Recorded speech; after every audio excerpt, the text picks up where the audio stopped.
سووتانی کۆگای دەنگەکانی بەری ڕەسافەی شاری بەغداد کاردانەوەی جیاوازی بە دوای خۆی داهێنا و لایەنە دەنگجەکان با دەستپێکی شەڕی ناوخۆ و تێکچوونی ئارامی عێراقی لێک دەدەنەوە. لایەنە دەنگ دزراوەکانیش پێیان وایە سووتاندنی دەنگەکان پەردەیەکی دیکەی هەڵماڵی بەڕووی ئابڕوچوون و ساختەکاریەکاندا. بەرپرسێکی ناوەندی هەڵبژاردنەکانی کۆمەڵی ئیسلامیش ئاماژە بۆ ئەوە دەکات لە دوای ئەو ڕووداوانە هەڵبژاردن هیچ بەهایەکی نەماوە و دەبێت پرۆسەکە دووبارە بکرێتەوە. بەڕاستی هەر هەنگایەکی ناعقلانی تر بۆ ئەوەی پرۆسەکە پەک بخرێ هەنگایەک نزیکمانەکاتەوە لەوەی کە ئەم جارە لە سەتاسەتی بژارنەوەی دەسیش وازی لێبێنرێ پێ بۆ هەڵۆشانەوەی نەتیجەی انتخاباتی 12 ئایار و ئەنجامدانی هەڵبژارنێکی تر لانی کەم لەگەڵ ئەنجومەنی پارێزگاکانی عێراق کە 22/12 دەکات. بۆ ئێستا ئەو ڕەئیەش سەری هەڵداوە لە ناو عێراقا. ئێمە هیوادارین پرۆسەکە بە شێوەی یاسایی خۆی بڕواوە حقایقەکان بۆ خەڵک ئاشکرا بکرێن و بەڕاستی ئەم سەغڵەتیەش کە هەندێک لایەن دەینێنن نیشانەی ڕاستی و بەڵگەی حەشاڵنەگری ئەوەیە کە ئێمە داواکانمان ڕاستن ئەو لایەنانە تەزویرچین و ئەو لایەنانە دەنگی و ئیرادەی خەڵکیان ساختە کردو. بەشێک لە چاودێران ڕای دەگەێنن لایەنە ساختەکارەکان بۆ پەردە پۆشکردنی فەساحەتەکەیان سڵ لە ئەنجامدانی تەقینەوە و سووتاندنی بنکەکانی دەنگدان و تێکدانی ئارامی عێراق ناکەنەوە.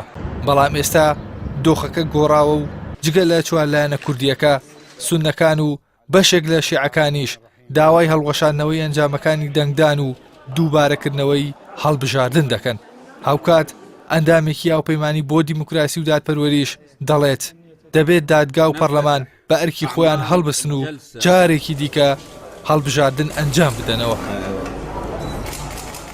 ئاماژەکانی سووتاندنی ئەو مەخزەنانەی کەوا سندوقەکانی دەنگدانی لێبوو تا ڕادێکی باش ئێستا گومانەکانی هەموو کرد بە یەقین و قسەکانی ئێمە بەڕاستی دەرچوو. ئێستا دەبێت مای دڵخۆشیە لایەنەکانی کە هاتوونەتە سەرخەت و سەرۆکی پەرلەمان عەلاوی زۆر لایەنی کە بەیانیان دەرکردووە هەموو داوای دووبارەکردنەوەی هەڵبژاردنەکەن بە جۆرەکان یاسا دەتوانێت دوجار بڕیاری تەندروست بە، بەڵام داواکاری ئێمە هەر لە سەرەتاوە دووبارە بوونەوەی هەڵبژاردنێکی پاک و نەزیها بۆەوەی ئەو حکومەتەی دروستە بێت لە عێراقا حکومەتێک بێ بتوانێت لەسەر چوارچێوەی یاسایی خۆی بوەستێەوە خەڵک متمانەی پێ بکە و بتوانێت بە ئەرکەکانی خۆی هەڵبسێ.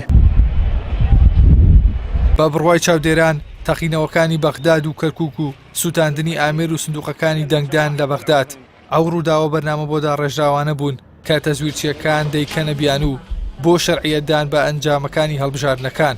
بەڵام بە لە بەرچاوگرتنی بڕیارەکانی پەرلەمان و دادگای فیدراڵی و هەوڵ و فشاری لایەنەکان پێشبینی دەکرێت لە مانگی 12 ئەم ساڵدا لەگەڵ هەڵبژاردننی ئەنجومەنی پارێزگاکانی عێراقدا هەڵبژاردننی ئەنجومەنی نوێنەرانیش دووبارە بکرێتەوە. ئیحسان سابر، کەناڵی ئاسمانی پەیام، سلێمانی.